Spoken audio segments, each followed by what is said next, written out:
ലോകേഷ് ഈ ഒരു പടം ചെയ്തത് എനിക്ക് തോന്നുന്നു രജനീകാന്ത് ഒന്ന് വിളിച്ചു, തമ്പി ഒരു പടം പാട്ടിറക്കറാ, അങ്ങനെ എന്തോ വിളിച്ചു പറഞ്ഞു. അപ്പോൾ പുള്ളി പറഞ്ഞു ആ അണ്ണയി. അപ്പോൾ അങ്ങനെയാണ് ഈ പരിപാടി തുടങ്ങിയെന്ന് തോന്നുന്നുണ്ട്. എനിക്ക് സിനിമ ഇഷ്ടപ്പെട്ടോ എന്ന് ചോദിച്ചാൽ അതിന് എനിക്ക് കറക്റ്റായിട്ടുള്ളൊരു ഉത്തരം നിർബന്ധമായിട്ടും പറയണമല്ലോ. യെസ്, എനിക്ക് സിനിമ ഇഷ്ടപ്പെട്ടിട്ടുണ്ട്. പക്ഷേ വളരെ മികച്ചതാണോ എന്ന് ചോദിച്ചാൽ അതിൽ സംശയമുണ്ട്. വളരെ മികച്ചതല്ല, നേരെ മറിച്ച് ഒരു വൺ ടൈം വാച്ചബിൾ പോലെയാണ് എനിക്ക് ഈ കൂലി എന്ന് പറഞ്ഞ സിനിമ അനുഭവപ്പെട്ടത്. അപ്പോൾ ഞാൻ സ്പോയിലർ ഒന്നും ഇതിൽ പറയുന്നില്ല, ഒരു സ്പോയിലറും ഇല്ലാത്ത ഒരു റിവ്യൂ ആണ്. നമുക്ക് ഭാവിയിൽ സ്പോയിലർ ഉള്ള ഒരു സാധനം ചർച്ച ചെയ്യാം. അപ്പോൾ എൻ്റെ പേജ് നിങ്ങൾ ആദ്യമായിട്ടാണ് കാണുന്നതെന്നുണ്ടെങ്കിൽ സബ്സ്ക്രൈബ് ചെയ്യുക, നമുക്ക് ഡയറക്റ്റായിട്ട് ഇതിലേക്ക് കടക്കാം. രാവിലെ 6:15 ഷോക്കായിരുന്നു ഞാൻ കയറിയിട്ടുണ്ടായിരുന്നത്. അത്യാവശ്യം ഹൗസ്ഫുള്ളായിട്ടുള്ളൊരു സിറ്റുവേഷൻ തന്നെയായിരുന്നു. സിനിമ തുടങ്ങി നമ്മളുടെ ആ ഒരു ക്ലാസിക്കായിട്ടുള്ള ആ ഒരു ടൈറ്റിൽ ഇങ്ങനെ എഴുതി കാണിക്കുന്നു. അത് ഞാനിങ്ങനെ എൻ്റെ ഒപ്പം വന്ന ആളോട് ഞാനിങ്ങനെ ഡിസ്കസ് ചെയ്യുന്നുണ്ട്. ഇതെത്ര പഴക്കമുള്ളതാണ്, ഇന്നും ഇതിനൊരു ഫാൻ ബേസ് നോക്കിക്കുക എന്നൊക്കെ പറഞ്ഞ് ഇങ്ങനെ നിൽക്കുന്ന സമയത്താണ് ഒരു അമിട്ട് പുത്തുന്നത്, ഒരു കിട്ടിലൻ ടൈറ്റിൽ കാർഡ് ആ ഒരു സാധനത്തിൽ വരുന്നുണ്ട്. നമ്മുടെ ലിയോയിലൊക്കെ കണ്ട പോലെയുള്ള ഒരു കിടിലൻ സാധനം ഇപ്പോൾ തന്നെ ഞാൻ ഇൻസ്റ്റാഗ്രാമും വാട്സപ്പൊക്കെ എടുത്ത് നോക്കിയപ്പോൾ മൊത്തം അത് തന്നെയാണ് കളിക്കുന്നത്. അത്രയും മാരകമായിരുന്നു, രോമാഞ്ചം തുളുമ്പുന്ന ഒരു സാധനമായിരുന്നു. അതിനുശേഷം സിനിമ തുടങ്ങി. വളരെ നോർമലായിട്ട് സ്ലോ ആയിട്ടാണ് സ്റ്റാർട്ട് ചെയ്യുന്നത്. ക്യാരക്ടേഴ്സിനൊക്കെ റിവീൽ ചെയ്ത് തുടങ്ങി. അപ്പോൾ ആ സമയത്ത് ഒരു ഡാൻസ്, പാട്ട്, സെറ്റപ്പ്, എന്തോ നമുക്കൊരു രജനി സാറിൻ്റെ പടമല്ലേ, ഒരു ഡാൻസ് കളിച്ചേക്കാം എന്നൊക്കെയുള്ളൊരു മൈൻഡ് സെറ്റിലുള്ളൊരു പരിപാടി പോലെയാണ് അനുഭവപ്പെട്ടത്. ഓക്കെ, നമ്മൾ ആ ഒരു പടം കാണാൻ തന്നെയാണ് പോകുന്നത്. പക്ഷേ എനിക്ക് അതിനോട് പേഴ്സണലി കുറച്ച് താല്പര്യക്കുറവുണ്ട്. എന്നാലും അങ്ങനെയൊക്കെ തുടങ്ങി പതുക്കെ കഥയിലേക്ക് എത്തിയ സമയത്ത് എനിക്ക് അവിടെ ഒരു ഹുക്ക് കിട്ടി. എന്താണെന്ന് വെച്ചാൽ പൊതുവെ കാണാത്ത ഒരു സാധനം, ഒരു എക്സ്ട്രാ സ്പെഷ്യലായിട്ടുള്ളൊരു സാധനം ഞാനതിൽ കണ്ടായിരുന്നു. അപ്പോൾ അതൊരു ഹുക്കായി. പക്ഷേ ഒരു ഫസ്റ്റ് ഹാഫ് പോകുന്നത് മൊത്തം ഒരു സ്ലോ മൂഡ് തന്നെയായിരുന്നു. പിന്നെ ഇതിൽ ഏറ്റവും കൂടുതൽ ഞാൻ ശ്രദ്ധിച്ചൊരു കാര്യം, രജനി സാറിനെ നല്ല രീതിയിൽ യൂസ് ചെയ്തു എന്ന് വെച്ചാൽ അറിയാമല്ലോ, പുള്ളിക്ക് അത്യാവശ്യം പ്രായമായിട്ടുണ്ട്. അതുകൊണ്ട് തന്നെ ഡാൻസ് കളിക്കാനും ഫൈറ്റ് ചെയ്യാനും ഒക്കെ ശാരീരികമായിട്ടുള്ള ബുദ്ധിമുട്ടുകളും കാര്യങ്ങളൊക്കെ ഉണ്ട്. അതിന് മാക്സിമം പുള്ളിനെ എങ്ങനെ ഊറ്റി വലിച്ചെടുക്കാൻ പറ്റുമോ ആ രീതിയിലൊക്കെ ലോകേഷ് അദ്ദേഹത്തെ ഉപയോഗിച്ചിട്ടുണ്ട്. അത് 100% ഉറപ്പാണ്. നമ്മൾ ആ സിനിമയുടെ ഒരു കഥയിലേക്ക് കടന്നു കഴിഞ്ഞാൽ ആ ഒരു കഥ പോകുന്ന ഒരു രീതിയും കാര്യങ്ങളൊക്കെ മൊത്തത്തിലൊരു നോർമൽ സ്ലോ പാറ്റേണിലാണ് ആദ്യം മുതൽ അവസാനം വരെ ഈ ഒരു കഥ പോകുന്നത് പോലെ അനുഭവപ്പെട്ടത്. എൻ്റെ ഒപ്പം വന്നാക്കും അത് തന്നെയായിരുന്നു ഒരു അഭിപ്രായം. പിന്നെ സിനിമയിൽ എടുത്തു പറയേണ്ട ഒരു സംഭവം എന്താണെന്ന് വെച്ചാൽ, ഒരുപാട് നല്ല ഷോട്ടുകൾ ഈ സിനിമയിലുണ്ട്. ഒരുപാട് നല്ല ഷോട്ടുകൾ എന്ന് പറഞ്ഞാൽ, ഒരു ടൈം ലാപ്സിൻ്റെ ഒരു ഷോട്ടുണ്ട്, റൂമിൻ്റെ അകത്ത് തന്നെയാണുള്ളത്. ആ ഒരു ടൈം ലാപ്സ്, അതായത് ഒരുപാട് കാലം കടന്നുപോയി എന്ന് കാണിക്കുന്ന ഒരു റൂമിൽ ഒരു സിംഗിൾ ഷോട്ടൊക്കെ ആയിട്ട് കാണിച്ചിട്ടുള്ള ഷോട്ടുണ്ട്. അതൊക്കെ വളരെ രസമായിട്ട് തോന്നി. പിന്നെ ഫൈറ്റ് ചെയ്യുന്ന സമയത്ത് ചില ഏരിയകളിലെ ഷോട്ടുകൾ അത് ഭയങ്കര രസമുണ്ടായിരുന്നു. ഇതിലും അടിക്കുന്ന സമയത്ത് ആളുകൾ പറക്കുന്നുണ്ട്, പറന്നു വരുന്നുണ്ട്, പക്ഷെ നമുക്കത് ഫീൽ ചെയ്യില്ല. കുറച്ചും കൂടി നമുക്കൊരു ഒറിജിനാലിറ്റി ഈ ഒരു ഫൈറ്റിൽ ചില ഏരിയകളിൽ തോന്നുന്നുണ്ട്. അതായത് തെർമോക്കോള് പൊട്ടിക്കുന്നതും ചില്ല് പൊട്ടിക്കുന്നതൊക്കെ ആയിട്ടുള്ള സാധനങ്ങൾ ഉണ്ടെങ്കിൽ പോലും പറന്ന് കളിക്കുന്നൊരു ഫൈറ്റ് രംഗം പോലെ തോന്നിയില്ല. അപ്പോൾ അതൊരു നല്ലൊരു ട്രീറ്റ്മെൻ്റ് ആയിട്ട് തോന്നി. കാരണം ലോകേഷിൻ്റെ സിഗ്നേച്ചർ പല ഏരിയകളിൽ പതിഞ്ഞിട്ടുണ്ട്, പക്ഷെ ചില ഏരിയകളിൽ പതിഞ്ഞിട്ടില്ല. അതിലേക്ക് ഞാൻ വരാം. പിന്നെ എന്നോട് എൻ്റെ സ്റ്റുഡൻസ് ഏറ്റവും കൂടുതൽ ചോദിക്കുന്നൊരു കാര്യമാണ്, AI വന്നു കഴിഞ്ഞാൽ നമുക്ക് ഫിലിം മേക്കേഴ്സിനൊക്കെ പണി ഉണ്ടാവും എന്നുള്ളത്. അതിനുള്ളൊരു ഉത്തമമായിട്ടുള്ളൊരു ഉത്തരമാണ് നമ്മുടെ ലോകേഷ് ഇവിടെ കാണിച്ചു തരുന്നത്. രേഖാചിത്രത്തിന് ഇതിനു മുമ്പ് കാണിച്ചിരുന്നു, ഇപ്പോൾ ലോകേഷ്.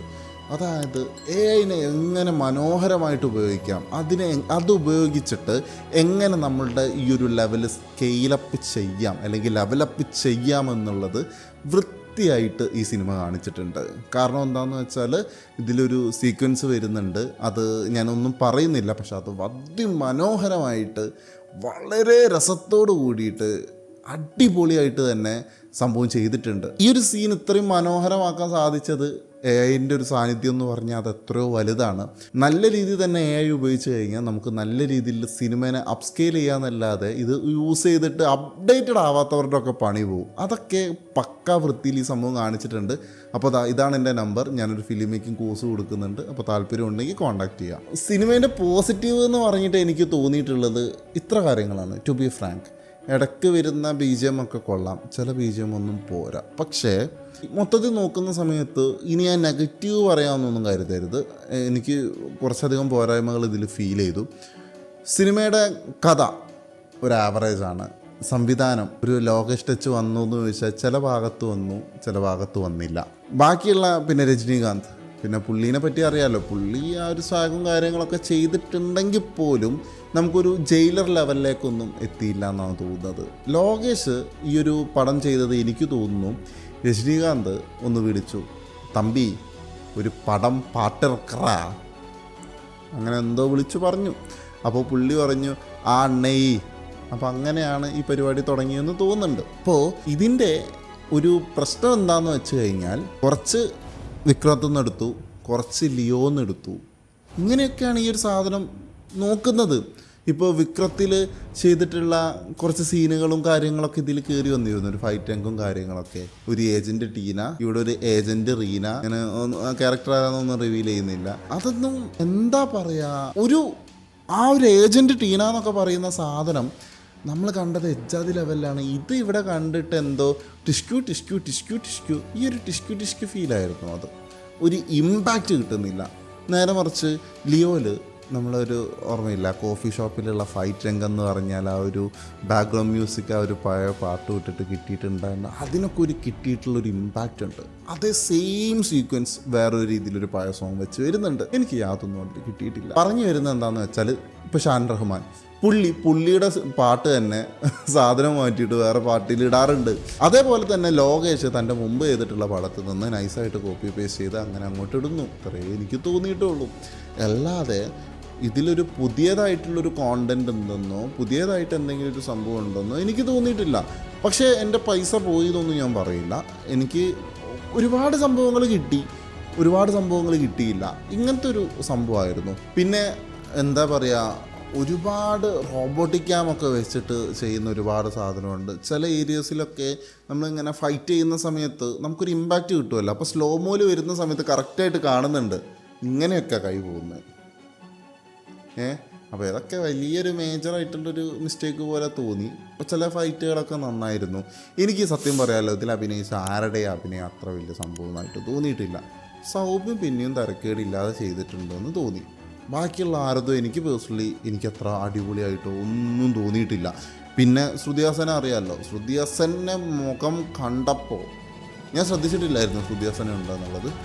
ശ്രുതി ഹാസൻ ഒരു സിനിമയിൽ വന്നു, ആ സിനിമേൻ്റെ കഥ കോപ്പിയാണ്. നിങ്ങൾക്ക് ശ്രുതി ഹാസൻ അഭിനയിച്ചിട്ട് വമ്പനായിട്ട് വിജയിച്ച ഏതെങ്കിലും ഈ അടുത്തിറങ്ങിയിട്ടുള്ള ഏതെങ്കിലും സിനിമ അറിയുമെങ്കിൽ ഒന്ന് താഴ്ന്ന് കമൻറ്റ് ചെയ്യണേ, ഒന്ന് കണ്ടു നോക്കാൻ വേണ്ടിയിട്ടാണ്. ഈ ഒരു സിനിമയെക്കുറിച്ചൊരു ഫൈനൽ പറയുകയാണെങ്കിൽ എനിക്ക് ലിയോ എന്ന് പറയുന്ന സിനിമ ഒരു എബോ ആവറേജ് ആയിട്ടാണ് ഫീൽ ചെയ്തത്. പക്ഷേ നേരെ ഇതിലേക്ക് വന്ന സമയത്ത് ലിയോൻ്റെ അത്രയും എത്തിയില്ല എന്നാണ് തോന്നിയത്. കാരണം ലിയോയിൽ ചെയ്യുന്നത് പല സംഭവത്തിനും വലിയ സ്റ്റോറി ഒന്നുമല്ല, നമുക്ക് കഥ പ്രഡിക്റ്റബിളാണ്, എല്ലാ കാര്യങ്ങളും ഉണ്ടെങ്കിലും ലിയോൻ്റെ പല സാധനത്തിനും ആ ഒരു വിജയ് എഫക്റ്റ് ഉണ്ടായിരുന്നു, ആ ഒരു ഇമ്പാക്റ്റ് ഉണ്ടായിരുന്നു. പക്ഷെ ആ ഒരു ഇമ്പാക്റ്റ് ഈ സിനിമയ്ക്ക് മിസ്സിങ് ആണ്, എന്തൊക്കെയോ മിസ്സിങ് ആണ്. പിന്നെ അമീർ ഖാൻ വന്നു, അമീർ ഖാൻ കൊള്ളായിരുന്നു, പക്ഷേ എന്തിനോ വേണ്ടി തിളയ്ക്കുന്ന സാമ്പാർ എന്ന് പറഞ്ഞിട്ട് അങ്ങനെയൊക്കെയുള്ള ഓരോരോ സംഭവങ്ങളുണ്ട്. പിന്നെ പല കഥാപാത്രങ്ങൾ, ട്വിസ്റ്റ്, വേറെ ട്വിസ്റ്റ്, പക്ഷെ ഒന്നും അങ്ങോട്ടേക്ക് ചില ഏരിയാസിലൊന്നും ഒട്ടും ലോജിക്ക് ഇല്ലാത്ത പോലെ തോന്നുക. അങ്ങനെയൊക്കെ ഇപ്പോൾ ഒരു എക്സാമ്പിൾ പറയുകയാണെങ്കിൽ KGF ഒക്കെ ആളുകൾ പറയാറുണ്ട്, കരിപുരണ്ട ജീവിതം. KGF ഇറങ്ങിയപ്പോൾ ഒരേ പാറ്റേണിലുള്ള ഒരുപാട് സിനിമകൾ ഇറങ്ങി. ഇതേപോലെ തന്നെ ലോകേഷ് ഇപ്പോൾ നിലവിലിപ്പോൾ ചെയ്തിട്ടുള്ളതെന്ന് പറഞ്ഞു കഴിഞ്ഞാൽ അദ്ദേഹത്തിൻ്റെ പാറ്റേണും വിട്ടിട്ട് പുള്ളി മാറുന്നേ ഇല്ല. പുള്ളി ആ സെയിം പാറ്റേൺ തന്നെ പിടിച്ചുകൊണ്ടിരിക്കുക. പക്ഷേ ഈ സിനിമ പരാജയപ്പെട്ടാലും വിജയിച്ചാലും ആളുടെ കൈതിക്കോ അല്ലെങ്കിൽ അടുത്തതായിട്ട് ഇറങ്ങാൻ പോകുന്ന സിനിമയ്ക്കോ ഒന്നും സംഭവിക്കാൻ പോകുന്നില്ല. ഇത് പക്കാ ഒരു സ്റ്റാൻഡ് ലോൺ ആയിട്ടുള്ള ഒരു പടം തന്നെയാണ്. അപ്പോൾ ഇതിൽ സ്പോയിലർ ചെയ്യാനൊന്നും കാര്യമായിട്ടൊരു തേങ്ങയും ഇല്ല. മൊത്തത്തിൽ നോക്കുന്ന സമയത്ത് എനിക്കൊരു ആവറേജ് ഫീലാണ് തോന്നിയിട്ടുള്ളത്.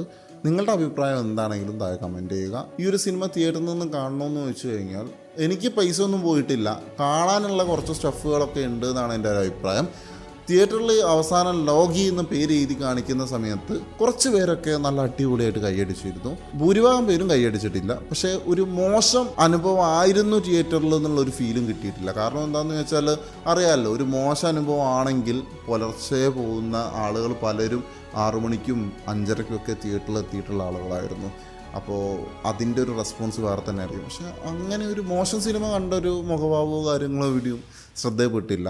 ഒരു കൊള്ളാം, കണ്ടിരിക്കാൻ പറ്റുന്ന ഒരു പടം. അപ്പോൾ നിങ്ങൾ മസ്റ്റായിട്ട് കണ്ടിരിക്കേണ്ട ഒരു 10 സിനിമകൾ എവർഗ്രീനാണ്, ടോപ്പാണ്. കണ്ടു നോക്കുക. സബ്സ്ക്രൈബ് ചെയ്യുന്ന കാര്യം ഒന്ന് പരിഗണിക്കുക. ഞാനൊരു ഫിലിം കോഴ്സിൻ്റെ കേസ് പറഞ്ഞിരുന്നല്ലോ, അപ്പോൾ ബഡ്ജറ്റ് ഫ്രണ്ട്ലി ആയിട്ട് നമുക്ക് ചെയ്യാൻ പറ്റും. അപ്പോൾ അതൊന്ന് ചെക്ക് ചെയ്ത് നോക്കുക. ഓക്കെ, എന്നാൽ ശരി, പിന്നെ കാണാം. ബൈ.